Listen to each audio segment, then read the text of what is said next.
हे केदारनाथ थीम असलेलं मंदिर कुठे मित्रांनो, तुम्हाला माहिती आहे का? नसेल माहिती तर चला मी तुम्हाला घेऊन चालतो. तर आज मला आयोजित केलं होतं रुद्रशंभ प्रतिष्ठान मित्रमंडळाने. तर आज तुम्हाला मी घेऊन आलेलो आहे रुद्रशंभ प्रतिष्ठानमध्ये. सर्वात पहिले कुठं जाण्याच्या पहिले भोलेबाबांचं दर्शन घेतणार नाही असं कधी होणार नाही. ओम नमः शिवाचं नाव जप करून मध्ये मंदिरामध्ये आलो.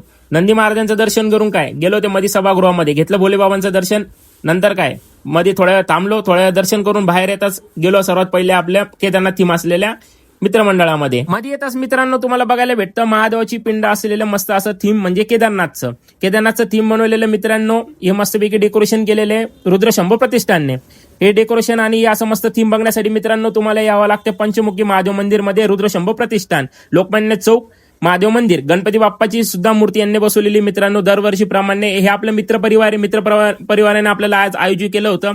त्यानंतर मित्रपरिवाराला भेटून मी निघालो पुढच्या सहकार्याला भेटून माझ्या कामानिमित्त. ऋषीभाऊ भेटले आपल्याला. ऋषीभाऊला बाय करून निघालो मी माझ्या पुढच्या कामासाठी. तर कसा वाटला ब्लॉग मित्रांनो नक्की कळा. ज्यांनी आपल्याला फॉलो नाही केला त्यांनी नक्की फॉलो करा मित्रांनो.